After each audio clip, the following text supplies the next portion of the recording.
Personally, I remember the first time, we were being humbled, and everyone couldn't seem to understand what this guy was saying, and we were all looking at each other like, what is he saying? And then he's like, I remember one of them came to me and said, ati na wewe booking me, ati psychologist, do you ulisikia jeshi watu wamerukwa na kichwa? And I'm like, dude, are you for real? You know, so it was a very interesting experience. I personally loved it because I thought I was fit until I could not even squat, and it was every day, every night, every day, every night. Do you get excused wakati umelemewa na squats? Do you get excused? What? Now that's the thing. Hakuna kitu kama kulemewa. And then you learn over time. Wewe ukijaribu ati you're going to slack, probably they won't even bother with you, but everybody else will have to do a little bit extra. And so everybody else is like, what? You better pull up your socks, eh? We cannot be casualties of your lethargy. And so everybody has to come to that, to that level. And what happens to the body? I didn't get my periods for the whole duration of training, which was fantastic. 22 months? No. So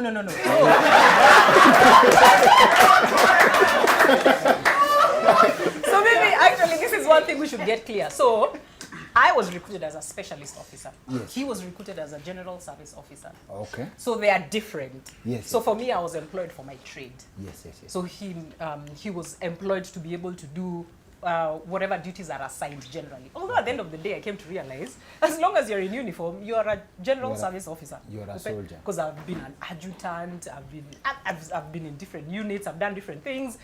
I mean, so at the end of the day, as long as you have the uniform, you'll do the work. So yeah, I didn't get my periods. Of course, we used to go get the hair cut because who has time for that?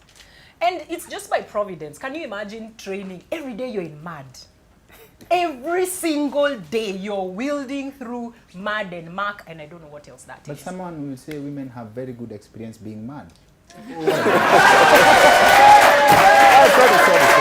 Sorry. I literally don't have a comeback. No, I withdrew. I literally don't have a comeback. I withdrew. So you shinda in mud, but you're supposed to be always clean. Oh, yeah, that's the irony. Yes. And so what that does is that, it creates in you that adaptability. You wake up in the morning, you're like, why am I putting logs in between my thighs? Why am I running? And then you come to realize... Logs in between your thighs. And you race. And then a time comes...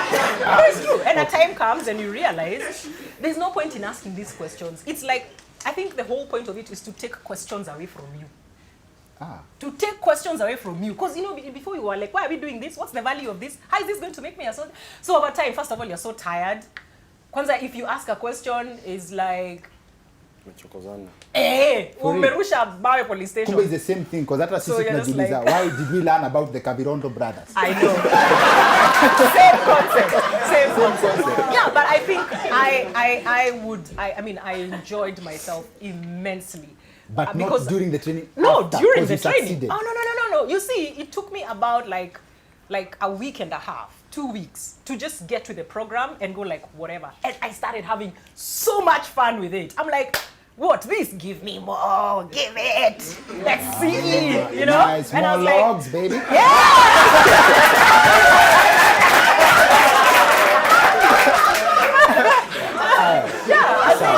So by the time, what I realized was that idea of being able to push beyond the limits, yes. As in you have done this long walk the whole day, man, you have your full kit, you have your weapon, you walk,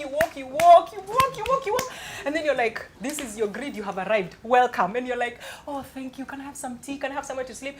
So you have to actually set up your own place to sleep, bye, and people go. Okay, Byron, yes. What's the most difficult thing for your training? And please tell us about Hell Week. Wow, the most difficult thing in the training has got to be the psychological warfare that you got to wage internally to just keep going. Because as she has said, the training gets you to beyond what your physical being can accommodate and withstand.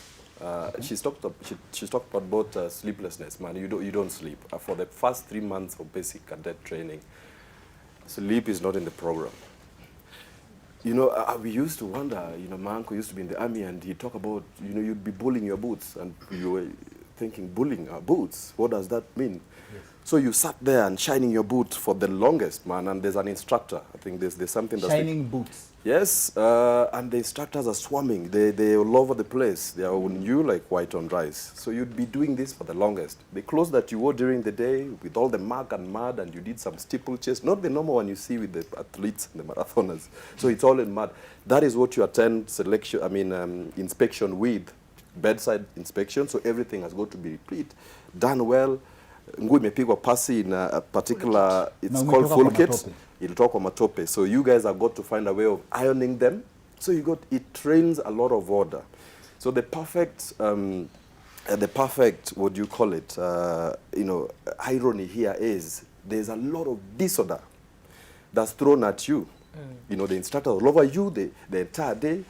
Man, lunch, you are flagged off to go have lunch, and the meals could be tasting as worse as cooked socks. But it's the most sumptuous meal on earth. It's the most delicious, and you don't have time for it. Socks boilo. Yeah, it could as well taste like socks boilo, as she said. But it's the most delicious because you are constantly on a seriously physically demanding exercise, or exercises for that matter. So by the time you are flagged to go have lunch for the 20-30 minutes, the next guys in the next program are looking at you like you just burnt down a military camp. Like, cadet, bado anaendelea kukula. How now? You know, and so it's crazy. And you'll be eating while you're on the run to the next program. Yeah. Man, many times I hid, a chunk of meat in my pants. Yeah. As you are running to the next program. Wait. Brother. Wait. Yes. Did you eat the meat? Of course. Absolutely. What do you mean? Absolutely. Nyama. Yes, and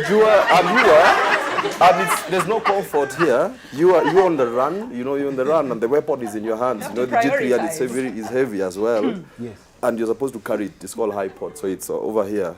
And you're running. It's high knees to the next program, and you're calling out like left, right, and it's the instructor demands maximum voice. So you come to decibels. It's crazy. So you are doing this for 6, actually not 6. We wake up for morning run. We used to do the morning runs from 4:45. Yes. So in the dark. And trust me. And nobody will fall, nobody will trust me, everyone is suffering sleep. Is this sleeping sickness? Deprivation. Do you know deprivation? Yeah. So we used to sleep while standing for inspection at the assembly, while on the morning run running. You sleep while running. Yes.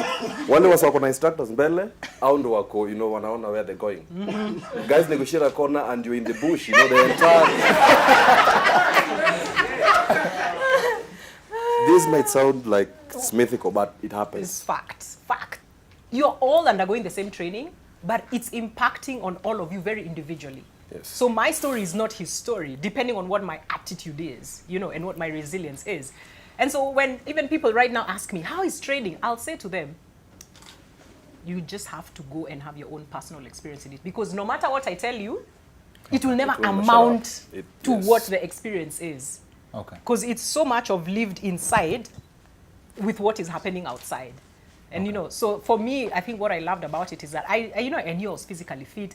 But what was so amazing to me is that I came to realize how far my mind would go. That was a shocker, and I loved it. And when you talk about you are physically fit, as in you are into fitness, like gym, just twerking. Yeah.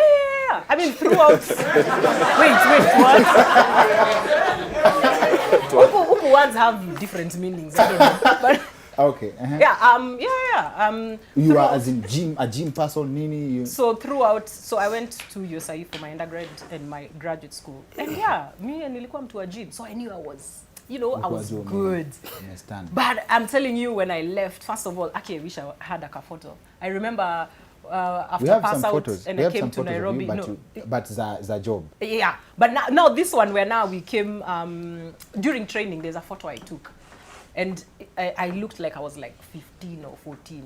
And immediately we passed out and we came to Nairobi. I remember I went out and I'm trying to go in and this bouncer stands in my way. And I'm still like that fresh out of cadet school. And I'm like, dude, like, are you trying to bring it to me or like what? Like, so I was like, it was very interesting because Hapana, Maliza. No, yeah. The guy literally made me take out my ID. He was like, you're underage. And I was like, I'm really flattered, but get out of my way. And he's like, your ID. So I give him my military ID. Oh, madam, pole. And I'm like, yeah. No. You see happy ending, sindio?